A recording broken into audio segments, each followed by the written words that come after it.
Semifinal Saturday in Hoover, Alabama at the SEC baseball tournament is officially in the books as Vanderbilt and Ole Miss advance to the championship game on Sunday.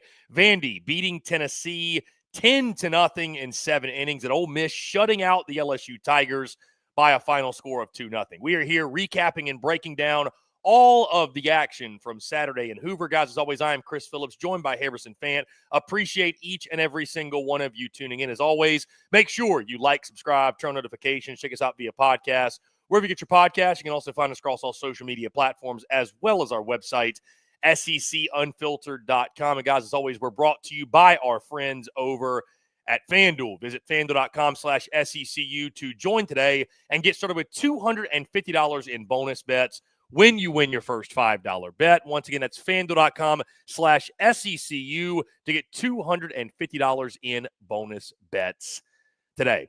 The title game in the SEC baseball tournament, Hoover, Alabama, is officially set as the Vandy boys take down Tennessee by a final score of 10-0 in 7 innings.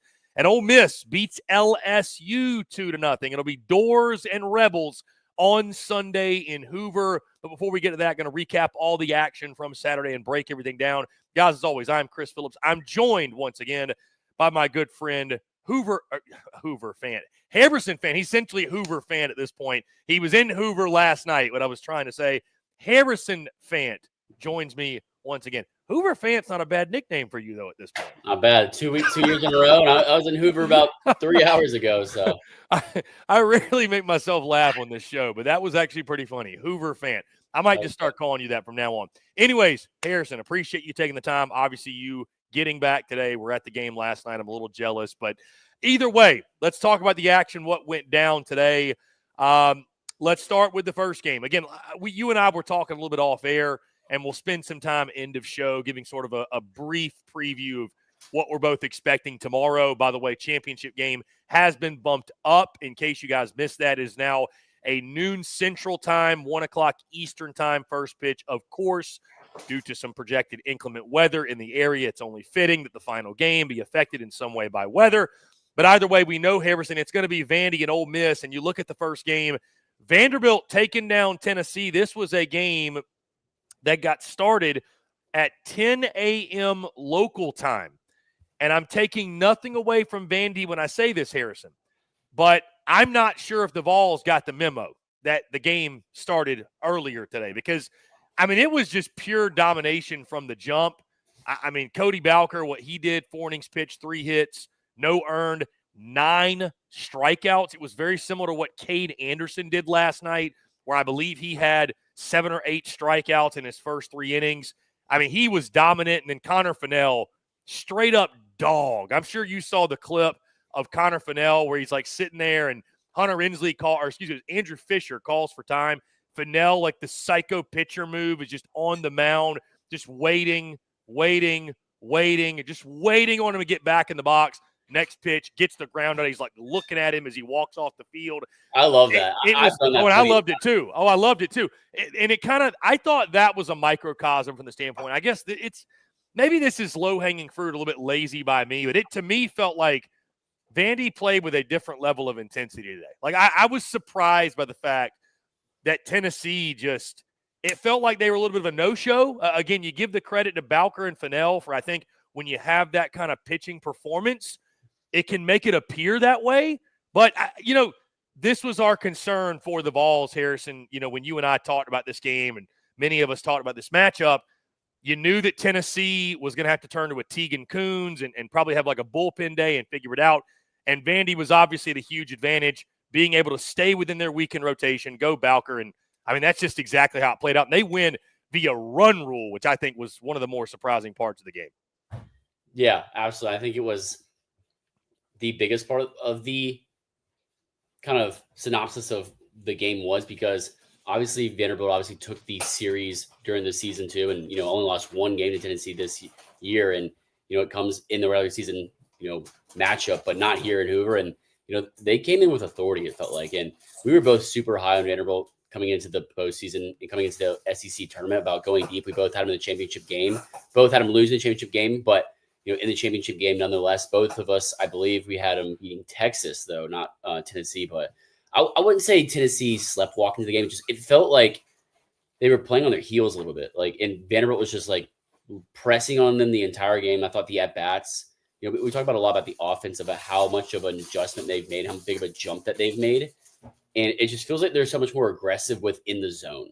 And they're not chasing pitches. They're able to hit, a lot more pitches in the zone, whether it's, fastballs or off speed, and do that with, I think, authority and better plate discipline. And so it's been really impressive to see Vanderbilt do that, and, do that against a pitching staff that, obviously in the SEC, but what Tennessee has, I know they've got guys that have struggled, throughout the season, like Tegan Coons, and, Dylan Lloyd's had his fair share of struggles up and down, Franklin as well. And, they got to all three of them, honestly. And I was impressed to see it wasn't just they had one big inning, yeah, you can say that kind of, but they put 4 up in the second, 2 in the third, and then 3 in the sixth. It was dang, they're just running away with this. And it felt like, we saw Cody Bowker start, was it game 3 or game 2? Or I think it was game 3 last week in Connor Fennell come out of the bullpen. And it was really interesting move because, he hasn't done that since coming into the starting rotation, taking over that Sunday game 3 role.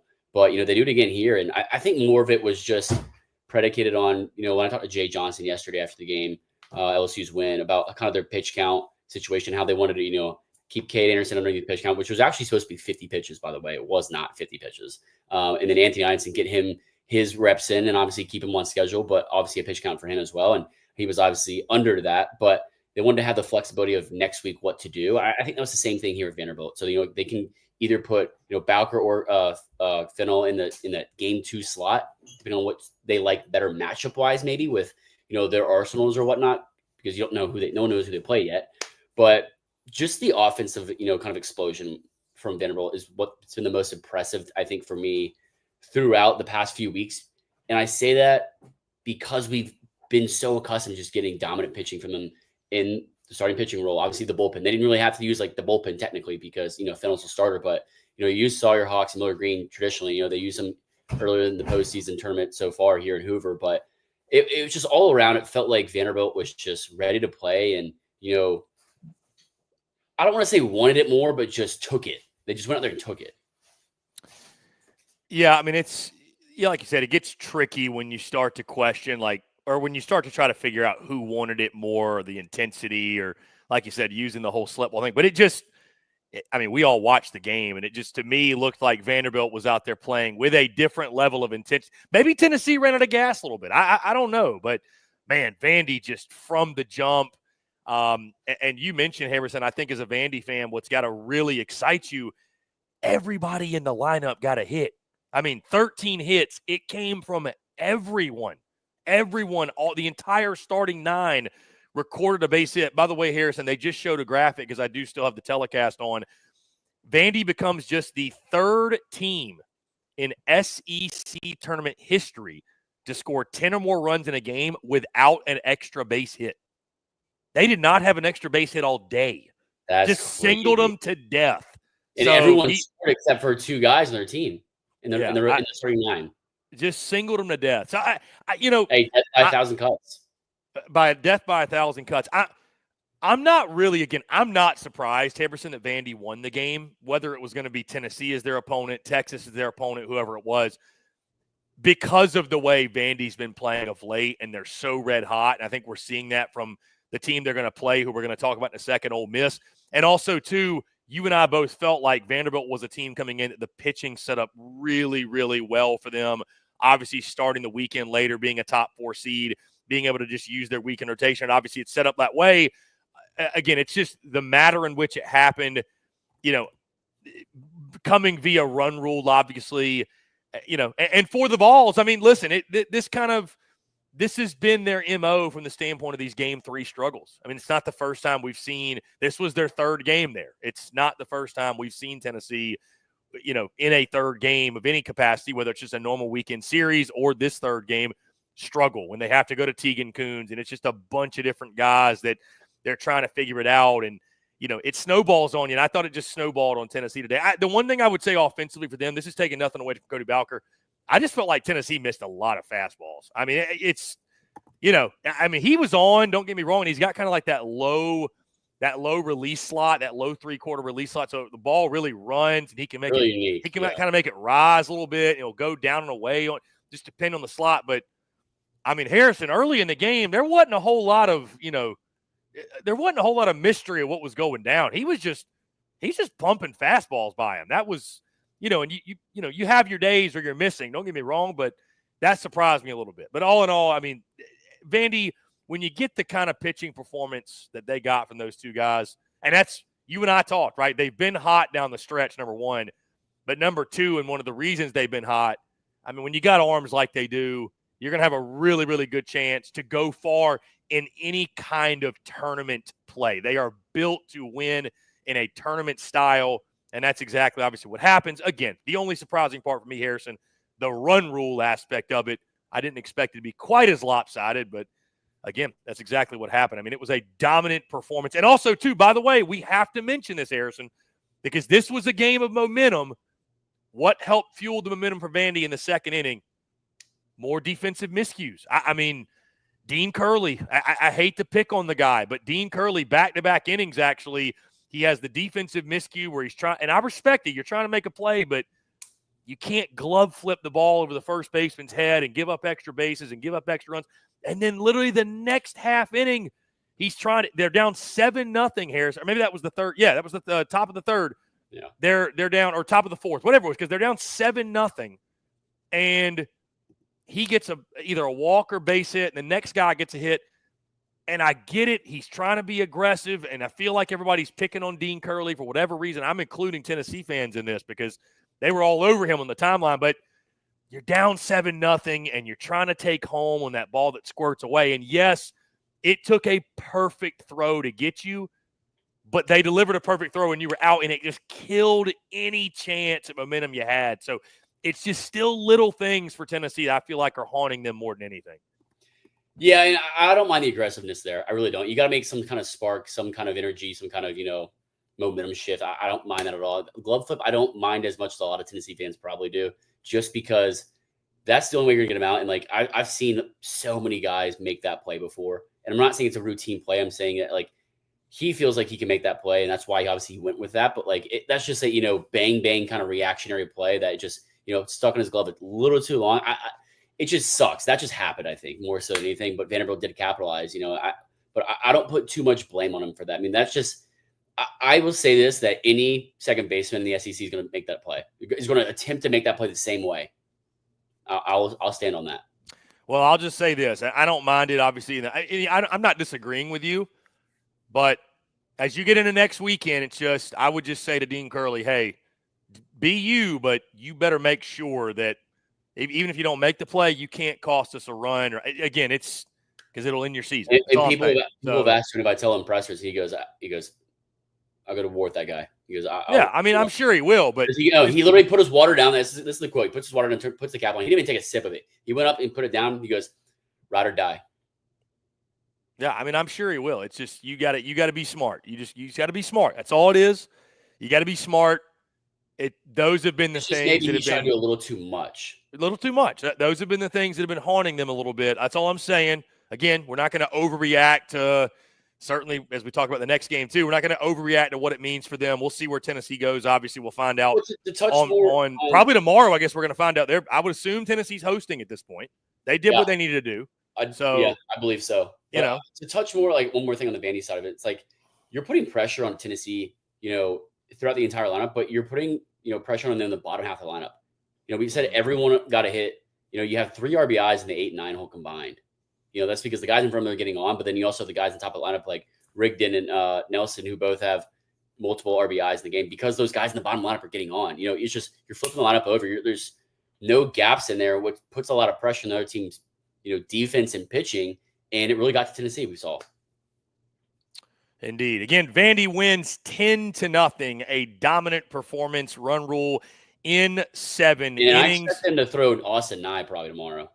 I think I think Nye makes a lot of sense. The Kentucky outing where it was a super short outing for him. I mean, he's got, I think the most starts left of any of the guys, obviously have thrown that are able to throw. And, he went 0.2 innings, 4 hits, 5 earned against Kentucky. So he's plenty well rested. So I expect him to go with him and kind of tweak things throughout there, kind of match up, placement strategy, which Tim Corbin does, with some of the best in the country.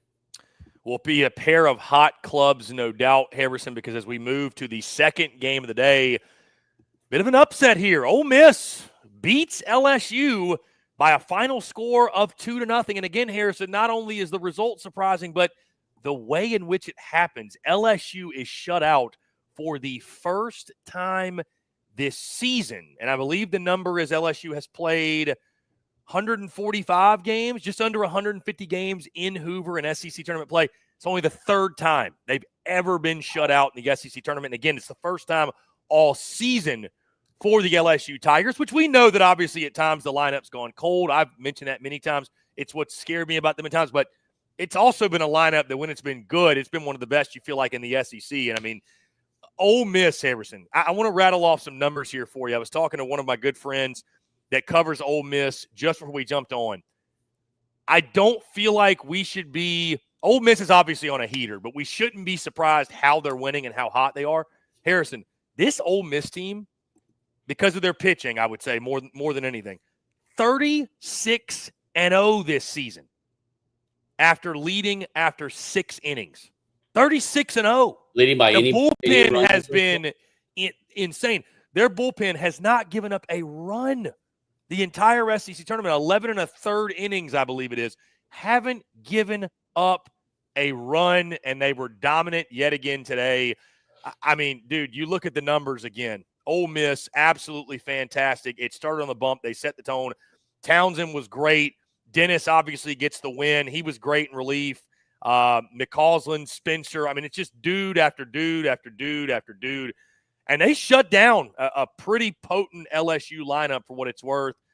Your thoughts on this one? You saw this LSU team obviously in person last night. And, man, this Ole Miss Rebels team, they're as hot as any. And, again, it just really starts on the bump for them. Yeah, it starts and ends on the bump for them. More so the past few weeks, like you said, with how locked down and just door slamming their bullpen is. But, I mean, you got to tip your cap. We're tipping our cap, Chris. You got to tip your cap because I'm not wearing one today. Cade Townsend, freshman, Chris, to come in and do this in a role in this big of a moment, I think is so incredibly impressive. I know he's got 28 innings. He's got 6 starts. But to come do this as a freshman in this situation against, as talented of a lineup and team that LSU is, playing at as close to a home game as possible. I mean, Chris, you saw it on TV last night. I felt it in person. It felt like Baton Rouge East. Yeah, they said the attendance today, Harrison, was over 14,000. It was the 4th largest session crowd, the crowd today. So yeah, and it was mostly LSU fans, you would think. So I can tell you it's pretty much LSU fans only. But yeah, no, I mean it's just for him to come in and do that in this situation, and just how dominant he felt like he was from the jump. I mean, I was so impressed with that as a freshman, Chris. I mean, a guy that, it hasn't been like he's a freshman that's been starting like Aiden King for Florida the entire, season. But I'm just so impressed about how he kind of handled things, the poise in which he, was able to do so. And, driving back from Hoover during the game, watching part of it, listening to a lot of it and getting some updates from a lot of people about it. And just like, I mean, it was just, that stuck out to me the most. And then he said in the post-game presser, I have no doubt, I have complete faith in handing the ball over to anyone in the bullpen. And rightfully so, with how dominant they've been. And it doesn't matter who right now. And, they score 2 runs on 3 hits. I mean, that's not going to win you a ton of ball games. But the way that the bullpen's playing and pitching, it just helps, in which situations you're not scoring a lot of runs. And, I mean, you can't even knock LSU. They didn't play bad or pitch bad. They just couldn't hit. Yeah, I think a lot of there's a lot of frustration, Harrison. You go on social media, of course, like we've talked about before, and we mean this with all due respect and love because we love those LSU folks, but I would say they're the most antsy fan base, especially baseball fan base in the SEC. I mean, it's just for them, this is life or death. Obviously, it doesn't matter. Like they feel like this is their tournament, right? So to not win it feels almost sacrilegious to them a bit. But if you're an LSU fan, and I get it, listen, is there some concern about the lineup? There's a little bit. I mean, I've mentioned that. I've said that. But I think in this instance, Harrison, like you said it best, like you really do just have to tip your cap to the way Ole Miss spun it. Like I get it. Like you want to feel like you should be able to with the talent you have in the lineup, no matter who's on the bump or how well they're throwing, you gotta at least be able to scratch out a run or two. Like you gotta find a way. But man, I mean, sometimes you really do just have to tip your cap. And Ole Miss is obviously on a heater, man. They're obviously on a heater, and that's not taken away like they're not a good club, but they are playing they're pitching their best baseball undoubtedly this time of year, especially the bullpen. So if you're an LSU fan, I'm not saying don't be disgruntled or upset or want more, but I think you also have to keep in perspective. Like, man, these dudes. I don't think it was just malpractice by the LSU hitters. I think it was just you got beat. And that's just they weren't the better team today. And I think let's say LSU had like 8 hits and they're just scattered around throughout the game. It's like, what nothing you can say at all. Right. I mean, the only thing I think you can say for LSU about, this game is just 2 hits in this game. 2 hits. Just kind of continuing to, as we are, as athletes are continuing to refine their skills, abilities, and approaches the plate. But, the one error, the throwing error, in the 4th inning, like next at bat, Smidwick singles RBI and then strikeout fly out. So I mean, take that out, you still lose 1-0. But it's just like Ole Miss was the better team today, and they just had LSU's number. The pitching staff. I mean, because you look at LSU's pitching staff, I thought Newt pitched really well. Chase Shores, even with the walks he's had and the struggles of kind of the command he had, I thought he pitched really good. I like his shit's disgusting. He's triple. Phillips make throwing 100 so normal, and it's the most annoying thing ever. It's so frustrating. I mean, even talking to LSU fans, I'm like, it feels like a luxury of riches that LSU has, and it's just they're so used to it. I'm like, this is not normal. I mean, Chris Burke on the call talked about, when he was playing minor league baseball, he goes, this one team had 5 guys in the bullpen throwing 95. That was a lot. Now in the SEC, it's everyone in the bullpen has to throw 95. I mean, Connor Fennell gets away with it, but his stuff's gross. He's able to execute it throughout the zone anywhere, however, and they really like what they saw from him. I think, a mixture of the arsenal, the kind of the pedigree as a pitcher as he is, and kind of the tunneling and release height probably too. But like Chase Shores just makes 100 look. I mean, I walked by him last night and talked to him. He's about 6'7", 240, Chris. He is massive. So he's releasing about his perceived velocity is probably 105, 104, if I had to guess, because he's releasing it so much closer to the plate than the average pitcher. But then, he goes 2 2/3 hitless, runless, and Mayers comes in and does 2 1/3 hitless and runless. It's like, you can't, LSU's pitching did everything you could ask for. If you were to say they'd go 9 innings, give up 2 runs, 1 earned, be like, all right, we won that game, but probably 5-1. It's just, like we said, LSU's backs just, I'm not going to say are cold. It's just Ole Miss had their number. Ole Miss executed pitches against them, and really just, I don't want to say overwhelmed, but just kind of kept them off balance all game. Ole Miss feels like one of those teams, Harrison, and I guess this is really easy to say because they're on a heater and they're going to the title game tomorrow, but they definitely feel like one of those teams that could carry it into the postseason, and we could see make a run. I mean, they've done it before, Chris. 2022. And I mean, they're not nearly in that position because they've locked down obviously I would say they've locked down a hosting bid. There's going to be postseason baseball at Swayze, which that place is going to be electric. The positive, I think they're a lock for a national seed. Ole Miss lock for a national seed. Sorry, not national, a hosting seed. A hosting. Yeah. I think they're a lock for that. They're definitely going to host. They're probably, if I had to guess, 10 or 11, maybe 12, 10 to 12 range seating wise. Which I think that's about. And I talked to Hunter Elliott after his dazzling start too. I was talking about Ole Miss good pitching, and I asked him, what does it mean to pitch and host a regional at Swayze and pitch at home and play at home and in front of the fan base? He goes, it means everything. I mean, he goes, we have some of the best fans in the country, and just having their support and being comfort of our home, and he said it means everything. And I know a lot of players are going to say that for their own, but Swayze's for real. Swayze's for real, and it's coming to fruition this postseason, Chris. Yeah, it's a for real spot. Tough place to play. They'll be fired up to be in front of the home fans.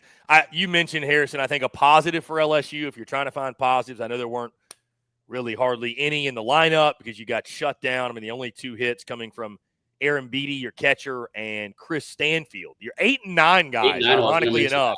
Those are the only guys that are able to scratch out hits. But again, I think if you ask Jay Johnson, Harrison, like your bigger takeaway from today is we feel like now we know Newt could go out there in the postseason, give us a start if he had to. He can pitch high leverage innings. A lot of LSU fans are telling me how much they like Newt. Yeah, Chase Shores, you feel confident in saying, like you mentioned, it's all about filling the strike zone, but he's going to be a guy to depend on. He could start a game 3 or a game 4 if they had to do it in the regionals or Omaha or whatever. And even Mayers down the stretch, pitched well for him. I mean, they pitched well enough to win, obviously. Nate Townsend came in with 6 starts in a 6.67 ERA in 28 1/3 innings. I mean, I know LSU fans won't accept this as an answer, but LSU fans, this is how Oklahoma felt when Cade Anderson threw a complete game shutout, and their guy Kyson Witherspoon threw pretty well. But sometimes their guy's just better than your guy. I don't know what to tell you. Like that's baseball. That's just baseball. This is how Oklahoma fans are. I know that's not going to make them feel any better, but I will say, Harrison, like, am I a little concerned about the lineup for LSU? Yes, but again, the bright side is you win last night. I think you were already a lock, but you won last night and definitely locked down. You're a top 8 national seed. You're going to be playing postseason baseball at Alex Box. And, hey, you get an extra day of rest now. I mean, I'm sure they're not mad about that. If you ask them honestly, truthfully, yeah, we get to get off our feet tomorrow, kind of relax, hang out. We'll find out we're a top 8 tomorrow night, and, we'll just kind of go from there and get ready for the postseason that really, really matters in Baton Rouge because you could have won tomorrow, but if you ain't getting Omaha and winning the national championship, nobody really cares. So, that's the bottom line. I believe LSU will probably be the 4 overall seed. Yeah, I mean, they're easily a top 8. Yeah, they're 5, but 4 or 5. Yeah, they're easily the top 8. Harrison, before we get out of here, we know the title game now, noon Central Time, first pitch, like we mentioned. Vandy, Ole Miss. Don't have to spend a ton of time, but you're just kind of early feeling on this. It's a pair of red-hot clubs. Vandy, obviously a top 4 seed in this tournament. Ole Miss is the 7 seed. So we were wondering if a team outside of the top 4 was going to make a run. It is the Rebels. Early feel on this one. I don't think there's a bad pick here because both sides are just red hot right now. So I won't really be surprised either way who comes out on top in this one. But you're just overall feeling on the game. Yeah, I mean, I think it's going to come down to Vanderbilt starting pitching because Connor Finn will pitch today and he won't be starting tomorrow. And Ole Miss is hitting.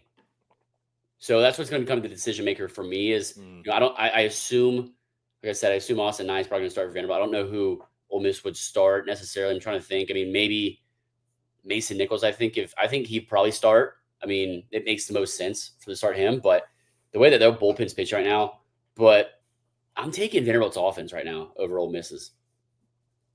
Just a little bit more. They've shown a little bit more the past, let's say Hoover. And then the last series, I'd say they've shown a lot more of a higher floor. And it's going to come down Would you have ever thought, Harrison, not to cut you off, that you'd be picking Vandy to win a baseball game because of their offense?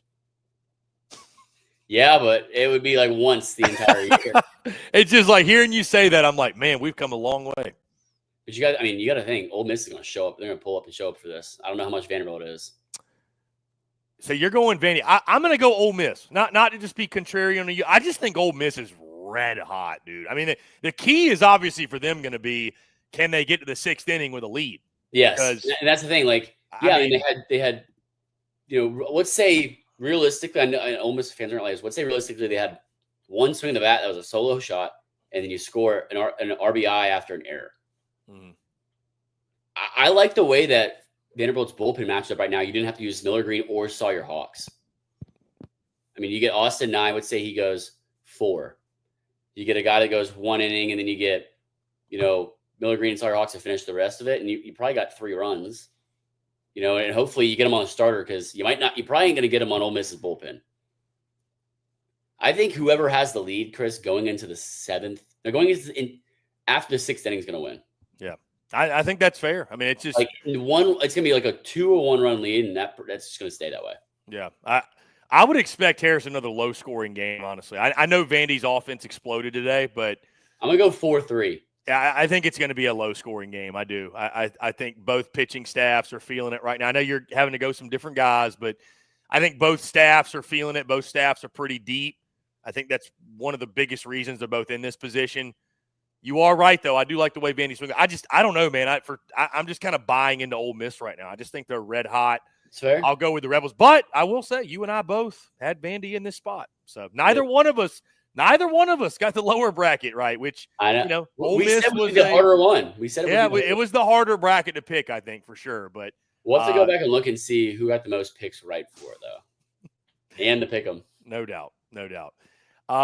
Anyway, it's going to be a fun one. Guys, we will be here recapping, reacting, breaking down everything SEC tournament title game tomorrow afternoon. We do have a couple. For you. Yeah, go ahead. Over under. You want to do 5.5 or 6.5 tomorrow? Oh, the over under the total. Yeah. I'd probably, if I was Vegas, I want even money on both sides. I would set the over under at 7.5. I was gonna say 6.5. Right around.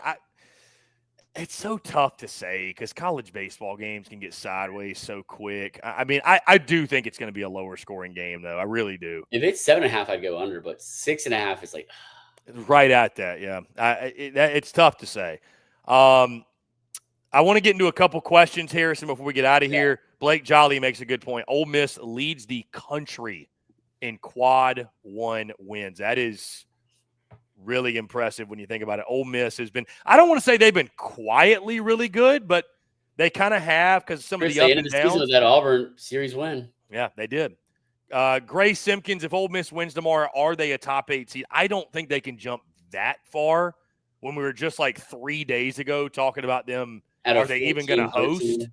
Yeah, we didn't even know they're going to host 3 days ago. So I don't think they can jump in the top 8. I see them getting to like probably 10. Yeah, and they're not going to give the SEC another top 8. Like the latest. Right now they have Texas, Vanderbilt, LSU, Arkansas, Georgia, Auburn, Arkansas. Yeah, that's what I'm saying. They're not. I mean, that's already kind of ridiculous if we're being totally honest. Because you have Oregon. Who else? Oregon State. Because Oregon State's not going to move. They're 8-9. North Carolina. So yeah. I don't see them getting ahead. Here's a good one. If Florida State wins the ACC, though, I think they. Well, here's another good point. Speaking of winning a conference tournament, Jared Jones, does Vandy overtake Texas for the number 1 overall seed? Let's just say they win tomorrow. Regular season has to matter over a single elimination tournament. 100% agree. I don't know though. If they win tomorrow, I mean, it'd be close. I think Vandy stays at 2. I mean, I'd have no problem with that. It's wild to me we're talking about that as even a possibility. Kudos. I'll tell you this. I need to own something. I was wrong on Tim Corbin. I was very, very wrong on Tim Corbin and the Vandy boys after I left there about a month and a half ago and watched them get swept by Arkansas. Kind of felt like, hey, listen, Corb's still a really good coach. They're going to pitch. They're going to play good defense, but they are not going to hit at a high enough rate to win baseball games at an elite level. And Tim Corbin has absolutely shown this season that is what I didn't know what I was talking about. So yeah, good on Corbs. Hey, I was dead wrong. So Corbin's still one of the best in college baseball. He knows what he's doing. I want to bring this up. You talk about with the comment about Ole Miss most quad 1 wins in the country, 19-14, Chris. I think they also have the most quad 1 games played too. Mm-hmm. I think the second most is Vanderbilt at 17-14, if my math is correct. And Vanderbilt's number 1 RPI. I mean, there's 2 strength of schedule. They're 20-5 non-conference record. Their non-conference RPI is 22. Non-conference strength of schedule is 77. Georgia's 2nd, Auburn 3rd, Texas 4th, Arkansas 5th. Ole Miss is 10th RPI. 5th strength of schedule, 21-4 non-con record. 18 non-conference RPI and 95th strength of schedule. So they jumped 8 points, Chris, in the RPI, Ole Miss. Wow. It's impressive. One more, Harrison, before we get out of here. Joe K says, SEC baseball tournament was irrelevant for the Horns after winning the regular season. That being said, if the Horns don't move on to the Super Regionals, this season is another fail. Joe, we'll talk about that plenty as the weekend comes to an end, and obviously we get to Selection Monday. I know Joe, I believe it was Joe. Yeah, Joe K asked earlier if we're going to have a Selection Sunday watch show tomorrow. So the plan will be tomorrow. We will just recap the SEC tournament championship. We'll talk, obviously, Dores and Rebels, what happened, all that good stuff. We will have a Monday show right after Selection Monday. I know tomorrow night, obviously, they drop the top 8 national seeds, the top 16 regional host sites, what have you. We're going to wait till Monday till we get the entire field. That is when we will react to the entire bracket, where everybody's going, who's hosting, what the matchups are. We'll kind of just give like our initial thoughts, immediate reaction. It won't be like a full-on preview predictions. We'll save that for our normal wind-up Thursday slot, which, Harrison, I know I speak for you, and I can speak for you confidently when I say that's one of our most fun shows of the year. It will be an absolute blast breaking all those down because there will be so many teams and so many matchups to talk about. But just to give you a heads up, tomorrow will just be the championship recap. Monday will be the big reaction. Here's the regional host sites. Here's the top 8 national seeds. Here's everybody who's going where. We'll have the graphics to throw on the screen. It'll be a lot of fun. So, Chris, really looking forward to Monday Selection Monday at like 7 p.m., I believe. Tomorrow night. No, that's the host stuff, but like the actual, like where everyone's going. The selection show is at noon Eastern. Noon, okay. Yes, it is early. I couldn't remember which one it was. Yeah, I think it was like an early evening or an early day. It's early in the day. I know, obviously, guys, it is Memorial Day, but I don't care if you're on the water, if you're hanging by the pool, you're grilling out, turn us on as well. You get a little reaction to postseason baseball. We'll give you all our thoughts, obviously. But yes, Harrison, you and I will discuss off air. But yes, it is early in the day, so I would imagine somewhere around 1. We'll probably go like 1 Eastern, noon Central for my Central time folks. We'll go live around them. We'll let you guys know exactly when, but it'll be a big, big show. A lot of fun, just reacting to everything and breaking it all down. So will be a lot of good stuff. Well, Joe, thank you for the support. Yeah, appreciate it. Yeah, y'all definitely like, subscribe. Harrison, I appreciate your hard work. And Hoover, my friend, you and I are obviously both now at home, me in Nashville, you in Atlanta. Really good stuff. I had a blast with you this week, my friend. And I would call the week a huge success. Yeah, first road trip together besides the time we spent in Omaha last year, but first one of this season. I would say no technical difficulties. No technical difficulties. Had a blast. Ate some great food. Met some great people. Again, we can't say thank y'all enough, and we'll digress a little bit more tomorrow. But we had shout out to the LSU faithful for the most southern hospitality I think I've ever experienced in my life. Yeah, the hospitality from the LSU folks, certainly. They show up and show out. I can't wait to get Baton Rouge now. Yeah, make it a point. So they got me calling Baton Rouge. Yeah. Oh, yeah. No, it was a really fun week, and we can't say thank you guys enough. Had a blast. Again, guys, we'll be back tomorrow recapping the championship game. Until then, make sure you like, subscribe, turn on notifications. Check us out via podcast. Wherever you get your podcast, you can also find us across all social media platforms as well as our website, secunfiltered.com. As always, before we get out of here, I want to tell you about our friends over at FanDuel, because we are brought to you by our friends at FanDuel. The wait is over.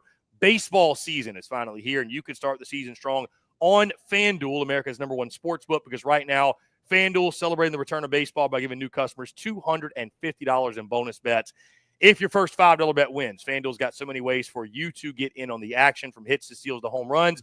They've got a lineup filled with all your favorite bets, or if pitching's more your thing, FanDuel's got a deep bullpen of bets from strikeouts to shutout innings. So when you place your first bet, it can be on almost anything, and if it hits, you'll get $250 in bonus bets. Just visit FanDuel.com/SECU to join today. That's FanDuel.com/SECU. Make every moment more with FanDuel, official partners of Major League Baseball. Must be 21 and up and present select states. For Kansas, in affiliation with Kansas Star Casino, or 18 and up and present in D.C. First online real money wager only. $5 first deposit required. Bonus issued as non-withdrawable bonus bets, which expires 7 days after receipt. Restrictions apply. See terms at sportsbook.fanduel.com. Gambling problem? Call 1-800-GAMBLER, or visit fanduel.com/RG. Call 1-888-789-7777, or visit ccpg.org/chat in Connecticut, or visit mdgamblinghelp.org in Maryland. Hope is here. Visit gamblinghelplinema.org. Call 800-327-5050 for 24/7 support in Massachusetts, or call 1-877-8-HOPE-NY, or text HOPE-NY in New York. Once again, guys, we appreciate each and every single one of you. Stay tuned tomorrow afternoon for the title game recap. For Harrison Fant, I'm Chris Phillips. Y'all have a great rest of your Saturday. We will talk to you all tomorrow. Y'all take care.